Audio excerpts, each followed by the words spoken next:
right ඔගලන් මේ set වෙලා ඉන්නේ SL Trading Crew YouTube channel එකේ binary option එහෙම නැත්නම් pocket option ගැන කෙරෙන fully video series එකේ පළවෙනි වීඩියෝ එකට right වැඩි කතා ඕනේ පොඩි දැනුම් දීමක් කරලා වීඩියෝ එක පටන් ගන්නම් මේක ඉගෙන ගන්නවා නම් මුලින් ඉඳලා හරිද මුලින් ඉඳලා හරියට ඉංග්‍රීසි ඉගෙන ගද්දි ABCD වලින් ඉගෙන ගන්නවා වගේ මුලින් ඉඳලා මේක අනිවාර්යයෙන්ම ඉගෙන ගන්න නැත්නම් මේ ෆීල්ඩ් එකට එන්න එපා. ඔයාගේ අතේ තියෙන සල්ලි සේරම lost වෙයි.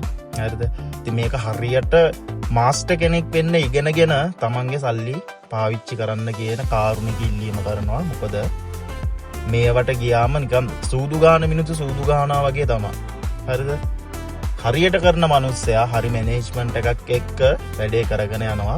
ඒකයි මේ ට්‍රේඩින් ෆීල්ඩ් එකේ දින ණය තාම අල්පයක් වෙලා පෙරදිලා ලොස්ට් වෙලා බකන් නිලන් ඉන්න කට්ටිය ගොඩක් වැඩි වෙලා ඉන්නේ. හරිද?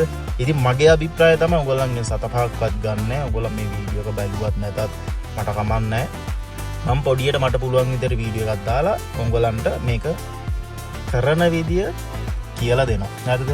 එතකොට මං කියලා දෙන දැනුමත් අරගෙන ඔයත් ඒවට එක එක දේවල් එකතු කරගෙන ඉගෙනගෙන ගියාම වට කවදා හරි දවසක මේක සුපිරි ලෙවල් එකකට අරන් යන්න පුළුවන්. හරිද? එතකොට මේ තමයි pocket option කියන platform එක. right? මේ pocket option කියන platform එක තමයි මේ තියෙන්නේ. හරිද? මේ platform එක ඇතුළේ තමයි අපි ගනුදෙනු කරන්නේ. හරිද? දැන් ඔයගොල්ලන් දන්නවා ඇති ඔයා මේ වීඩියෝ එක බලන්න ඔයා binary කරන්න පටන් අරගෙන හරි පොඩි හරි idea එකක් තියෙන කෙනෙන්නේ. එතකොට බයිනරි කියන්නේ මොකක්ද කියලා ඔයා දැනගෙන ඉන්න ඕනේ.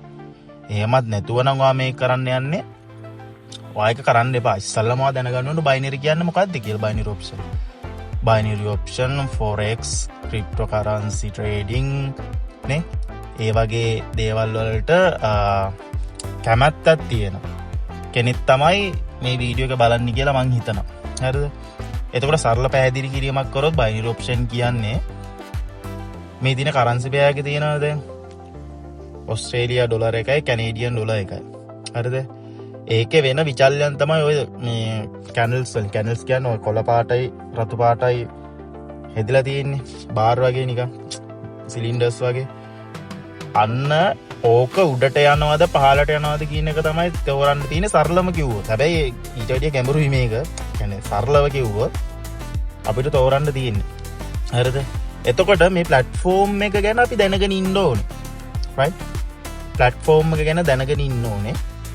එතන platform එක ගැන ඉස්සෙල්ලම ටිකක් කතා කරමු. හරිද? binary option කියන එක මොකක්ද කියලා දන්නවා. සරලව කිව්වොත් මේ candle stick උඩට යනවාද පහළට යනවාද කියන එක අපිට හොයන්න තියෙන්නේ. ඒවා හොයන විදි තියෙනවා, strategies තියෙනවා. ඒවා පස්සේ කතා කරනවා. සරලව ඉස්සෙල්ලාම මේක ඔලුවට දාගෙන යන්න. හරිද? මේක කරන්න තියෙන්නේ candle stick කොහොමද යන්නේ? යම් කිසි නිශ්චිත වෙලාවක කියන්නේ විනාඩියක විනාඩි 2ක විනාඩි 5ක ඒ වගේ නිශ්චිත වෙලාවක මේ කැනල්ස් උඩට ගිහිල්ලා තියෙද පහළට ගිහිල්ලා තියෙද කියන එක තමයි අපිට හොයන්න තියෙන්නේ. හරිද?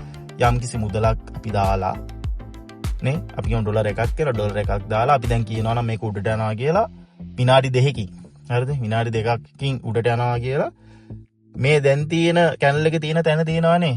දැන් දානවා අපි උඩට යනවා. මම නික එකක් දාලා පෙන්නන්න. දෙකක් දැම්මා. මොකුත් බලන්න නැතුව දැන් මේ එහෙම ට්‍රේඩ් කරන්නේ නැහැ. මම නික උදාහරණයක් විදිහට දැම්මේ. මොකද මේ ඩීමෝ account එකක් ඉඳ හරිද? මේ රියල් මනි නෙමෙයි තියෙන්නේ. right? එතකොට අපි දැම්මන් ට්‍රේඩ් එකක් වාට පේනවා. දැන් මෙතන මේ වැටිලා තියෙන ට්‍රේඩ් එක. හරිද? එතකොට මම 1 minute මෙතන වෙලාව තියෙන මම මේක කතා කරන්නම්. විනාඩියක් ඇතුළත මේක උඩට ගිහිල්ලා තියෙද මේ මෙතන ඉරක් තියෙන මේ කොළ පාට ඇතින් තමයි ට්‍රේඩ් එක දැම්මේ. උඩට ගිහිල්ලා තියෙද පහළට ගිහිල්ලා තියෙයිද කියන එක මත තමයි අපි මේ ඩොලර් එක වින් කරනවද ලොස්ට් වෙනවද කියලා තීරණය කරන්නේ. හරිද? ඒක තමයි සරල පැහැදිලි කිරීම. හරිද? ඔන්න ඕක තමයි forex මේ මොනවාද binary වලින් කරන්න තියෙන්නේ. binary කියන කැටගරියේ යටතේ එක brokers-ලා ඉන්නවා. හරිද? දැන් අපි කියන බැංකු කියලා තියෙනවානේ. බැංකු පද්ධතියේ එක බැංකු තියෙනවා. සම්පත් තියෙනවා. Hatton National, Commercial නේ වගේ මේ Nation Trust වගේ බැංකු ගොඩක් තියෙනවා. එතකොට මේ මොනවාද binary option කියන යටතේ එක brokers-ලා ඉන්නවා. හරිද? දන්න විදිහට පොකට් ඔප්ෂන් ඉන්නවා, කෝටෙක්ස් ඔප්ෂන් ඉන්නවා, එතකොට IQ ඔප්ෂන් ඉන්නවා, ඔන්න ඔය වගේ තියෙනවා, ඩිරෙව් ඉන්නවා නේ. ඔන්න ඔය වගේ තියෙනවා බ්‍රෝකර්ස්ලා. ඒක ගැන වැඩි හිතන්න බා. බයිනරි කියන එකක් කියලා එකක් තියෙනවා. අර නිකන් බැංකු කියලා එකක් තියෙනවා. ඒ බැංකුව යටතේ බැංකුව වෙන වෙන නම් වලින් තියෙනවා. අපිට කැමති බැංකුවක ගිහලා ඉන්වෙස්ට් කරන්න පුළුවන් වගේ එකක් තමයි බයිනරි කියලා එකක් තියෙනවා. ඒ බයිනරි එක එක නම් වලින් තියෙනවා නේ සමාගම්. බැංකුවකෙම තමයි. එක එක නම් වලින් තියෙන. ඒ අපි දැන් කරන්නේ ඒකේ පොකට් ඔප්ෂන් කියන එක. හරිද? එතකොට මේ ප්ලැට්ෆෝම් එක කතා කරොත් මෙතන මේ තියෙන්නේ මගේ ප්‍රොෆයිල් එක. ඒ ප්‍රොෆයිල් එක මේ එක එක වර්ග කිරීම කරනවා. බිගින කියලා තියෙනවා. හරිද? ඒ කියන්නේ account එක පටන් අරගෙන වැඩි ප්‍රොෆිට් කරලා නැති, වැඩි සල්ලි හුවමාරු වෙලා නැති කෙනෙක් තමයි බිගින කියන්නේ. හරියට මාස්ටර් කියලා තියෙනවා, ඊට පස්සේ ගුරු කියලා තියෙනවා. මගේ ගුරු ලෙවල් එකේ තියෙන්නේ මේ කහ පාට මේ දෙති රෝදයක් වගේ මෙතන තියෙන්නේ. ඒ ගුරු ලෙවල් එකේ තියෙන හින්දා රයිට්. ඊට පස්සේ මෙතන තියෙනවා අපේ මේ account එකේ තියෙන මුදල. මේ දැන් ඩිමෝ account එකක් තියෙන්නේ. ඩිමෝ කියන්නේ අපිට ෆ්‍රී දෙනවා ඒගොල්ලන් ප්‍රැක්ටිස් කරන්න account එක.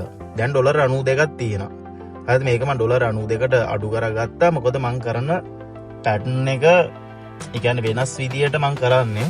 මේ විදියට කරොත් හරියට කරොත් ලොස්ට් වෙන්නේ නැහැ. ලොස්ට් වෙනවා. දැන් ඉස්සලා ට්‍රේඩ් එක අපි නිකන් දා ලොස්ට් වුණා මේ.